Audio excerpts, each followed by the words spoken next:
Just imagine, you're at your local game store looking for a new game to play. Then you find one that catches your eye. Wowee, you think to yourself, this game looks like a heck of a good time. You buy it, head home, and then you make a shocking discovery. The game is riddled with microtransactions. That's no good. Nowadays, it feels like no game is truly complete anymore. There's always some catch, something you have to buy, some in-game currency you have to grind for. But it wasn't always this way. Let's rewind to 2006. You're flipping open your Razer phone, jamming to Crazy by Gnarls Barkley, and deciding if you're Team Xbox 360 or still loyal to your PlayStation 2. Pirates of the Caribbean, Dead Man's Chest is packing theaters, and everyone's debating if Wii is a cool name or the worst thing Nintendo's ever done. And Bethesda is about to drop a bombshell, The Elder Scrolls 4: Oblivion. Hype was through the roof, a massive open world, cutting-edge graphics. Dude, these are probably the best graphics I've ever seen in my life. And advanced AI. And when Oblivion launched, it blew everyone away. You could practically do anything you wanted. It was a landmark moment for open world gaming, totally worth the wait. But there was one little thing that caught players off guard. Alongside the game's release, Bethesda dropped something called the Horse Armor Pack. It cost $2 for a purely cosmetic piece of armor for your horse. No gameplay advantages, just looks. Fans hated it. It felt greedy and unnecessary. But while players were complaining, other companies were taking notes. The horse armor controversy would kick off a slow, creeping change in how games made money, and it was only going to get worse from here. After Bethesda cracked open the door, the floodgates opened. In 2007, Call of Duty 4 Modern Warfare introduced paid map packs. Sure, you got new multiplayer maps, but if you didn't buy them, you were left behind. It split the player base, made matchmaking harder, and created an awkward haves versus have-nots vibe. Halo, Battlefield, and others quickly copied this system, even though players hated how it divided communities. Then came loot boxes. Loot boxes first popped up in Team Fortress 2 in 2009 as simple crates, but in 2011 they exploded into the mainstream with FIFA. EA introduced a card pack system where players could gamble real money for soccer players they wanted. It made EA mountains of cash, but it was also shady as heck. In fact, EA got sued in 2020, accused of fostering gambling addiction through FIFA's loot boxes. A guy named Kevin Ramirez said he spent $600 chasing rewards, arguing EA's system was predatory and designed to trap players in a cycle of spending. The case went into arbitration, but the damage was already done. Gaming had crossed a line.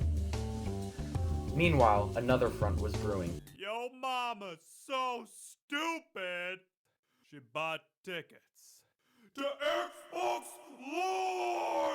Way back in 2002, Xbox Live launched. It was revolutionary. Online multiplayer, voice chat, updates. But it had a big catch. It cost $50 a year. That's around $90 today. At the time, PlayStation didn't charge for online play, giving it a big advantage. That changed in 2013 when Sony launched the PS4 and locked online play behind a PlayStation Plus subscription. Nintendo, usually seen as the wholesome company, jumped on the bandwagon in 2018 with Nintendo Switch Online. Suddenly, no matter where you gamed, you just had to pay extra just to play with your friends, after you already bought the $300 to $500 console and the $60 game. People were, and still are, fed up with it. Now, let's talk about Fortnite, the game that lit the modern industry on fire. While it started as a PvE zombie survival game, Epic Games pivoted to Battle Royale mode after seeing PUBG's success, and the rest is history. But Fortnite didn't just popularize Battle Royales, it introduced the world to the Battle Pass. For about $10, players could unlock a season's worth of rewards by leveling up and completing challenges. On paper, it was a great deal. Tons of skins, emotes, cosmetics, all without gambling. Even better, if you completed the pass, you earn enough V-Bucks to buy the next Battle Pass without spending any more real money. Pretty fair, right? But there was a catch. Battle Pass rewards were season exclusive. If you didn't complete the pass before the season ended, you missed out forever. This created a massive FOMO, which means fear of missing out, problem. Players felt pressured to grind constantly, even when they weren't enjoying it, just to avoid losing rewards. Suddenly, gaming wasn't just about fun, it became a part-time job. At first, Battle Passes seemed like a better deal than loot boxes, and sometimes they were. Games like Halo Infinite and Marvel Rivals proved you could have Battle Passes without predatory FOMO, by letting players progress at their own pace and never locking old Battle Passes away forever. If you miss a season in Halo Infinite, no big deal, you can just buy and complete that pass later. That's how it should be. The problem is that most companies didn't follow that example.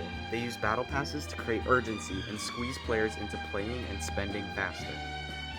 Then, things got even worse when battle passes and item shops started appearing in games that you already paid full price for.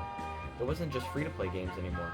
Call of Duty is one of the worst examples. $70 for the game, then $10 for the battle pass, then constant pressure to buy skins, operators, bundles, weapon blueprints, and limited time offers.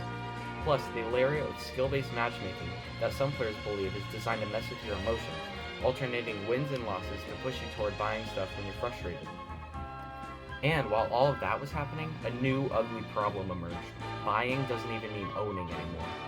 Games that are live service can just disappear. Take The Crew. Ubisoft shut down the servers for the original game. If you bought it, tough luck, it's gone. You can't even play it, not even offline. You spent real money on something you can't even access anymore. Imagine you bought a movie and one day you turn on your TV and it's just deleted. That's what's happening with games right now, and it sparked the Stop Killing Games movement. If you or a loved one has purchased the piece of video game software The Crew, you have been stolen from.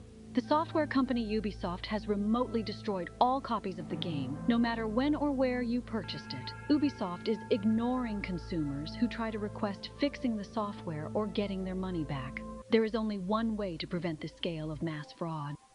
Visit StopKillingGames.com now to take legal action against Ubisoft, no matter where you live. So why does this all matter? Because it's changing what gaming and even entertainment as a whole even is. Games used to be about owning something you loved. You paid for a full game and you could replay it forever. No deadlines, no FOMO, no fear of it getting deleted. Now, you're paying for permission to access a service that can get taken away at any time. FOMO, microtransactions, pay to play online, loot box gambling, mandatory subscriptions, server shutdowns. It's all connected, a massive shift from making good games to squeezing players for every single dime that they have. If nobody pushes back, gaming could turn into a never-ending treadmill where nothing you buy is really yours and where fun isn't the goal. It's just bait to get you to spend more money. And that's not the gaming world anybody wants to live in.